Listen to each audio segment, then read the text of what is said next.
Hi guys, Ronnie here and welcome to the workshop. Today I want to talk a bit more about how my new road bike rides. It's been roughly a month, a bit more actually, since I got it, and in that time I've put around 2000 kilometers on it, as it's my only bike that's ready to ride right now. So I'm going to share a couple of first impressions because many of you have been asking how did it compare to my previous bikes, etc. So let's just start with how the frame set performs, because the rest of the setup is basically carried over from my previous builds, so I don't think that's worth repeating too much. So just a quick glance over it. I have my custom speaker bar, Wolf saddle, head, Vanquish wheels. These are the RC6s. Soon I'm going to be upgrading to the new V64s, hopefully when they arrive. Conti tires, GP5000 STR, and Durace group set with a few minor tweaks. That's pretty much it. And also the cause for probably only real concern I have with this bike as it is right now, it's the front rotor. Now previously I've been using carbon TI rotors on my factor bikes, and I really love those because they don't warp under heat, they don't tick, they don't make noises while braking. It's generally a really huge upgrade. The thing is though that all the rotors I had and have been previously using are 140 millimeters in diameter, which for my body weight and style of riding completely sufficient. However, this bike has a front fork that has a direct mount to it, so you get no flat mount adapter, which saves weight and complexity, which are nice things. It's a really neat solution. The thing is though that this basically cuts out the option of changing your rotor size. So as 160 is more common, particularly in the front of the bike, I'm tied to a 160 rotor. And from those, when I built up the bike, I only had this Shimano MT900. I've been using MT900s before, but the 140 variant, and that one was a bit prone to squealing and heat warp, which, to be honest, most Shimano rotors are, or basically all of them, which use the Ice Tech technology in some variation. And the 140 wasn't too bad. This is 160, however, larger diameter, more heat warp, more ticking, and more squealing on the braking, which, to be honest, I don't really like. I have ordered some carbon TI rotors in 160 for this fact, but the wait time currently is huge. They said it's 4 to 5 months. In realistic terms, it's always later, so 6 to 7 months, I would say. And that's not really a period I would like to wait. I've been looking at some other options. Currently, I've ordered some Hope Road floating rotors in 160 just to try them out. Never really used those, but since it's a full floating design, it should eliminate the problems and should perform similarly to the carbon TIs, although they're not as light or as cool looking. But that's not really what I'm concerned about. I just want a nice consistent brake feel with no squealing and no heat warp. So that's the only issue I had basically. In the first video about this bike, I mentioned a few tiny upgrades that I'm planning to do. I've already carried out most of these, so I ordered some titanium bolts from betterbolts.com. So I have front flat mount bolts, rear flat mount bolts. I had these already, but this bike uses different sizes, so I had to match that. This bolt for the headset, for the stem, for the computer mount, for the Ritchie seat post clamp, and also for the front mech, the chain catcher, and the bottle cage bolts. So it's not really to save weight, but a lot of these bolts are prone to corrosion, particularly the ones going through the frame. So I just like to have that peace of mind. And they look neater as well, to be honest. One thing I did change, or another thing I did change to titanium, is the computer mount. So this is a Silca Schisela 3D printed titanium mount, and I did this because I needed a way to mount my aero sensor. So with the mount I had on before, that was a MagCat 3D printed Wahoo mount, but that design doesn't really allow for any additional loading of the mount. And yeah, there is some additional loading, of course, from the weight of the sensor. So it's not available in a version that is a double mount, basically. That's why I went for the Silca one. It's a really sturdy, really nice design. I changed also the hardware of this to titanium for the full upgrade, I would say.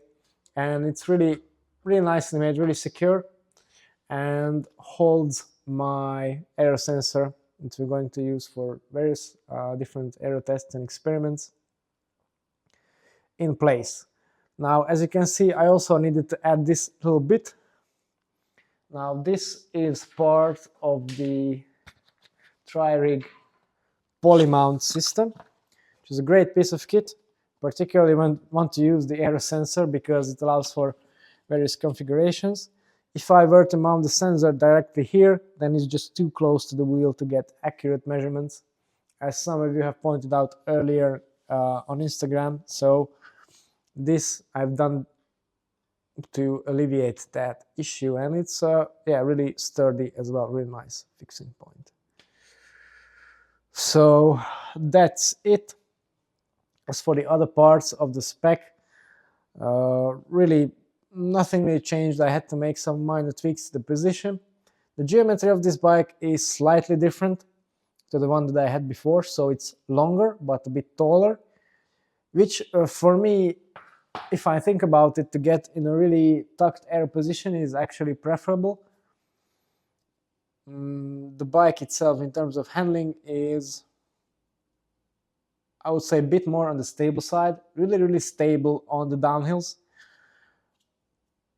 I think this is also confirmed by the fact that I got some downhill PRs on some really rough descents thanks to this bike. The other thing that of course will help is the aerodynamics. Now, I haven't done any aero testing yet of this bike because of the bad weather conditions that we've been having recently, but as you can see, it's very much planned, something we'll do for sure, so stay tuned if you're interested in the results.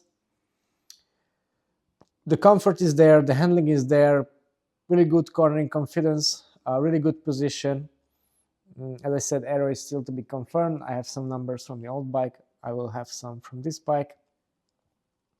In the previous video I forgot to mention the weight, so even though this bike is not supposed to be lighter than the old one, that was kind of a mixed climbing / aero bike, this is a full-on aero bike, but it's just around 80 grams heavier for the full build,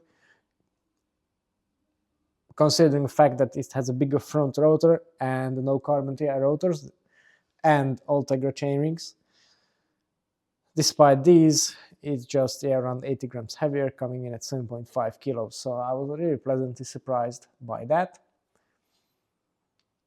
Obviously, the titanium hardware shaves a few grams, but really just a few grams, nothing that would change anything.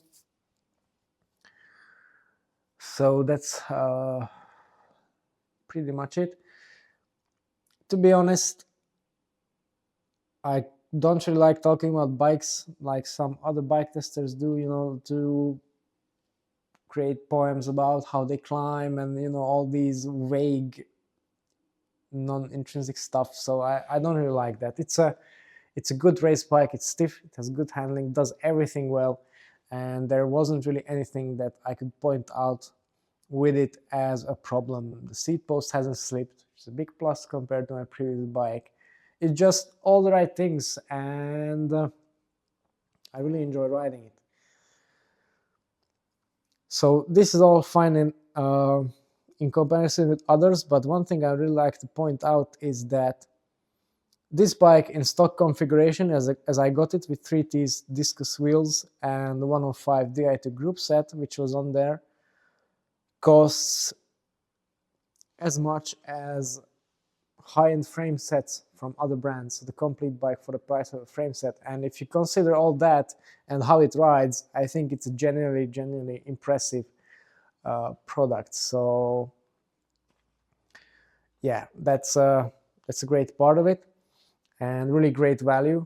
So I can definitely recommend it. Now, of course, 3T is my bike sponsor for this year, so I will say that it's all biased. The actual thing is that there's a, I can hint on it, there's another version of this bike coming up, which will be my sponsored bike. This one I actually bought with my own money, and I can genuinely say that I'm impressed at the performance of this bike at this price point. So take of that what you will. But if you stay with this bike, there's one final big upgrade coming to it, and that's the classified power shift system. Unfortunately, I'm still waiting for the parts, particularly the Truaxle, that allows me to transfer the system to this bike. But with that, with the one bike classified gearing, it will be a really unique bike, and even more aero, even more drivetrain efficiency, better shifting, etc. So I'm really looking forward to that one. And also the aero test that we'll do with this bike. If you're interested in the results about the various things that we are planning to test, with CDA numbers, all the analysis and everything, then make sure to stay tuned for those future videos here and also on Instagram. And if you'd like to have some testing done of your own, reduce your CDA, increase your speed for the same power, improve your time trialing, triathlon performance, whatever, or even road racing, then don't hesitate to contact us and reserve and book your own aero testing session with us. And yeah, that's pretty much all about this bike for now. If you have any other questions, let me know in the comments below. Thanks for watching, and see you next time.